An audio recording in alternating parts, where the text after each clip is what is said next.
What is up everybody, Captain Beardy here today, and you get to enjoy the first video made by my new editor on the channel. He's called Paulie. He is an awesome bloke. He's put up with me, you know, correcting him on shot lists and all this kind of stuff that I'd sent him over the day. But Paulie, you're awesome, and I love the stuff that you're doing so far. So here we are down at Fun Fangars Camp over in Flatwoods, and I'm pretty damn sure this person is either a secondary character or someone who just wants to kind of, you know, be nice to the community and open a little shop. And he was here. It was awesome. It's nice bumping into you guys when you're actually at your camps.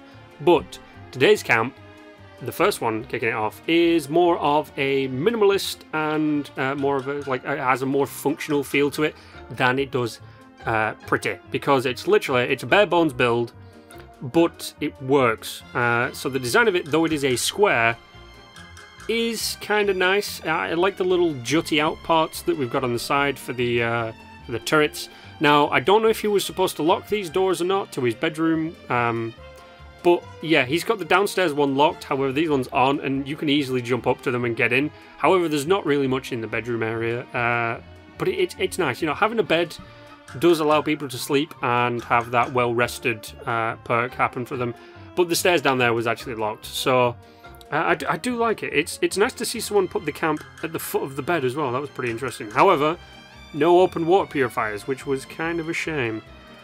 But I did like this whole bridge kind of thing that was going on here. It's really nice, because if you're a new character, rads can really hinder you at the beginning of a game, because the more rad you have, less health you got, and you might accidentally stumble across a really big bad guy, and you'll die instantaneously. So allowing people to get across the river without having them to walk close to it and jump just over the little bridge, it's really nice. And the inside here with the 4 crafting areas, the main 4 crafting areas, food, chemistry, ammo and weapons, that was nice to see as well. That was all that was in there, which was great. However, the prices were better. Now, that ranger outfit right there is 75 caps, though it is valued at 200, so it's nice to see people mark these things down. And it's a very rare thing to see people marking them down quite as much, because people are somewhat still cap hungry. I don't get this.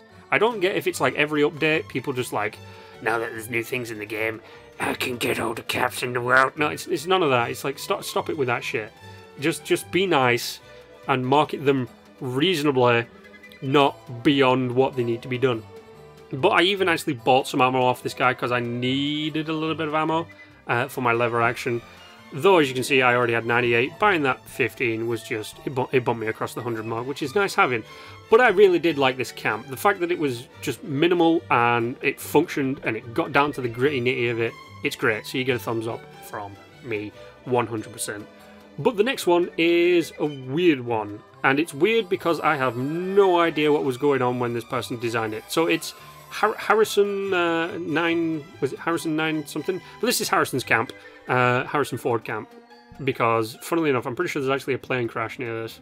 However, we won't go into that. So the building section itself right here that I'm looking at had some weird stuff in it, and then there was this over the bridge. It had a Slocum Joe's sign on the top of it, which, yeah, it was nice, but it was just really weird that someone had built this archway with some, you know, 4 sets of stairs, 2 platforms, a couple of walls, the Slocum Joe thing, and some turrets and some defences. This part made no sense. So if you're seeing this, Harrison, please go ahead and explain what entirely this part of the thing was for, because it made absolutely no sense to me whatsoever. However, it was nice to see the cat. I do like seeing that cat pop up.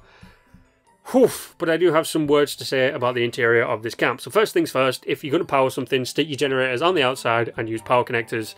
Seriously, it saves up a lot of room and you don't need to have this big clutter on the inside. If you're going to put down crafting benches, put them against the wall, for crying out loud. Don't leave big gaps because it takes up space. So there is like enough space to get a player behind that ammo bench right there, right? Behind that Tinkerer's workbench. So just put everything against the wall, seriously. However, the prices didn't really make sense to me on some of them. Like, why there was a... Well, okay, it's just an ordinary dragon that is valued at 273 caps. Why are you doing it for 659? I don't know. This radium rifle, which really only affects one type of person in the game, don't know why you're selling it above a high-powered shredding minigun. I have no idea why. Like, that Gatling gun is better than that glowing sight armor-pierced radium rifle. There we go, I managed to read it. Hell, a gamma gun. Jesus Christ. But, you know, 101. Why 101? I mean, yeah, I guess it's just 1 cap extra, so you'd net a profit of 3 caps. But I see people just either doing them for 100 or marking them down to 75 or 50. So, and some of the prices on... I gathered when I was recording this that most of the prices were just literally what was the value of the thing, apart from, like, treasure map. He obviously marked, or she obviously marked that treasure map up. So, it was just kind of weird seeing this kind of stuff. Like, I didn't get it. And this right here, what's the point? Just move stuff around to a more applicable place instead of just having them sat in the middle of your... Yeah, okay. It is using up the wasted space that might be there, but the wasted space that you would have had would have been minimal to the point of not noticeable, and you would have just been able to, you know, if you're going to put down banks of power, put them on the outside of your base and use a power connector, because power can be given to lights and things just by running a power line around the side of the base. And if you want to connect your stuff up to the power supply itself, like a vendor, put a window in. Don't have the power supply inside the base, because it just takes room, adds a lot of noise that you don't need, that you can hide on the outside of the base. So yeah, it got a no for me. It got a walk away. It's kind of weird seeing these bases, but you know, sometimes you just stumble across them, and yeah, you've got to deal with it. But this is my PC. This is another one from PC. It was really nice to see people now submitting their camps. So he was showing it me, and I was like, "Where's his camp? Like, where is his camp?" And then you see this arrow, and it's like, "Oh, he built the camp underneath." Now I do love this build. There was no intro panning shot, and there was no thumbs up or walk away or 50-50 shot, because it was recorded by him and not me. But this gets 2 thumbs up for me. I love this. Stuff like this is really nice to see when you try and incorporate an actual structure in the game into your build. And I have no idea how he did this, right? I have no idea how he managed to get, like, walls clipping through stuff. I have no idea. Because, like, there are some spots on this that I would not be able to clip a floor plate into because of the angle of the surrounding area. So it was amazing to see someone make this, and I really loved even this inside, like this little tree that's growing for food, this mute fruit plant.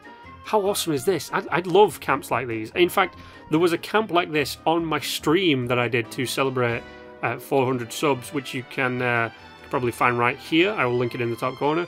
But that was built into the side of a dam, and it was like a secret underground base. It was awesome. And yes, a lot of this stuff is cramped in, but it makes use of the space that is the tiny area.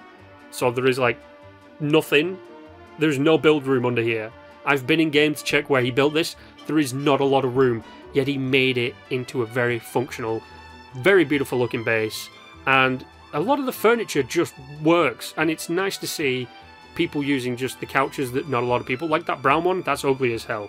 However, the prices look reasonable. Some of them I couldn't get a quick view on, and I probably should learn how to pause videos and stuff to give a brief on them, but the prices looked decent for what they were.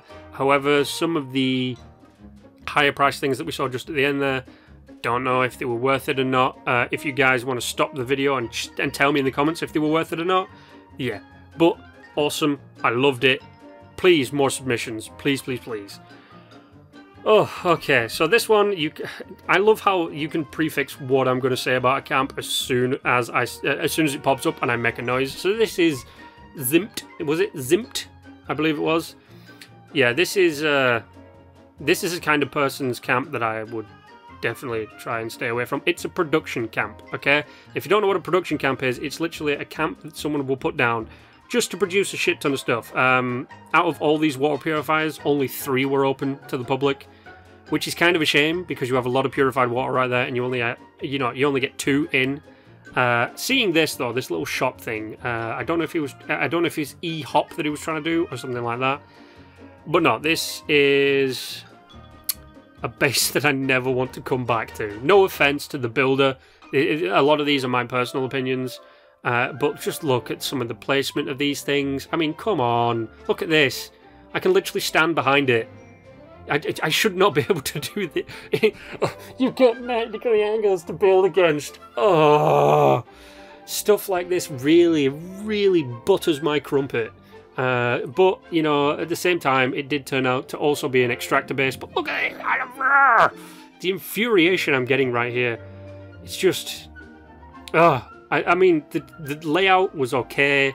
The fact that you could walk in one side and exit the other. Why you had 200 power for this spot when probably if you added it up, you'd only come up to about 80 power. I have no idea. You might actually need more. I don't know. Someone, if you want to do the math on that, go ahead and do the math on that. But Jesus Christ, this was just a shite show. Now, I don't know what these were supposed to do either. I was flicking the switch to see if it turned on a door or turned on a light or something. I have no idea what it did. However, I did like the use of this as a quick exit. This was one of the nice things about it. There was a quick exit door kind of thing. But the shops themselves, only one was labelled gun, weapons and clothing. One was labelled ammo as well. Yeah, I completely forgot about that one. But the prices are just absolutely terrible. Now, you'll see me going in and out of the vending machine. That's because there was a glitch going on where if I tried to press R1 to go into his stuff, to view his stuff, it would kind of soft lock me into only my inventory. But I mean, 11,000 caps for an instigating flechette, I believe that's how you pronounce it, harpoon gun. Once again, still trying to learn the things, but the serums should have probably cost more than most of the guns that I saw here. I mean, especially like the chameleon serum, which is really good. But yeah, it's a 2-star. I mean, that's a 3-star. This should probably be more than the harpoon gun, especially for the fact that it's a 2-shot armor piercing, right? So that should probably be more. And at 9,100 caps, I mean 5,000 probably. I don't know. You guys have to inform me on this stuff. I know I'm the YouTuber who should be learning all this stuff, but the fact that some of them get nerfed and some of them get changed and all this kind of stuff, and I have data just coming in from everywhere that's kind of like and frying my brain, I don't know. But the one thing that was good was the fact that a lot of these were half price or even marked down below that. The plans were a good thing about this. They were marked kind of properly to a spot where they would make sense. But it's kind of like finding a diamond in a pile of shit. You don't want to stick your fingers in for it if it's just going to, you know, be worth like 500 quid. If it was like £1 million diamond, yeah, I'd fucking dive headfirst into that pile of shit. But it was just, I don't know, a lot of these prices didn't make sense. Like the stable fluorescent flux, yeah, okay, that makes sense.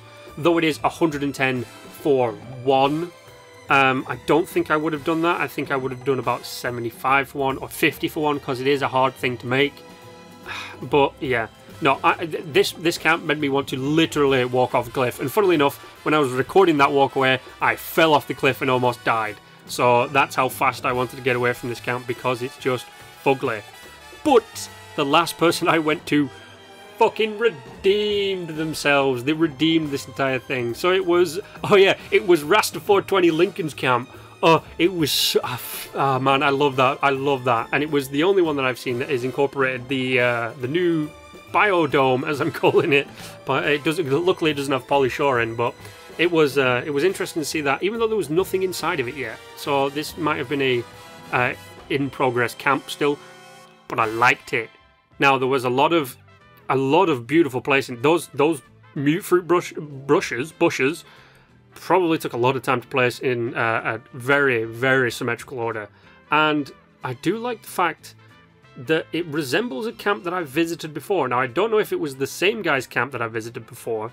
It was a couple of camp episodes back, but it kind of had the same thing to it. It was kind of on the same level. However, though I do love the mixture of the brick walls, the nice red carpet, and the steel walls, there was a bit of space that was wasted. And you can see it kind of there in that room, bit of wasted space. And down here is where I probably would have moved my crafting stuff instead of just once again leaving all this wasted space. But then again, to each their own. Sometimes people have reasons for leaving wasted space. I've had people, you know, send me a message explaining why they've left wasted space. And yeah, no, that's completely your prerogative. The inside is what made me think I'd seen this before. Not this camp, but sort of this person's style of building. But I liked it. It was a very nice camp. I love the mesh of like the homey living underneath, and then on top the workshop kind of area. You know, it was nice, and they did. I'm pretty sure at one point they did have a little bit of a floaty foundation, but I will let you off on that. However, there was not a lot in the camp, in the vendor. So the prices, I completely and utterly agree with. A lot of them were just like the recipes were all marked at the specific prices, though some of them were marked down, and having, you know, the good ammo like 45 and 308 at one cap. Round of applause from me. Very beautiful. I did like it. And the fact that he's doing ultrasight stuff at a very small price. So I loved it. This camp, I absolutely love. You get a thumbs up from me, dude. If you see this, way to go. Nice camp. Probably the best one out of the lot, apart from the PC guy. But that is it from me, ladies and gentlemen. I hope if you have some input on these camps, go ahead and stick it down in the comment section down below. If you want to send me a camp, send it to my YouTube email. But apart from that, thanks for coming along. You know the drill. Like, share, and subscribe. And until the next time, stay awesome.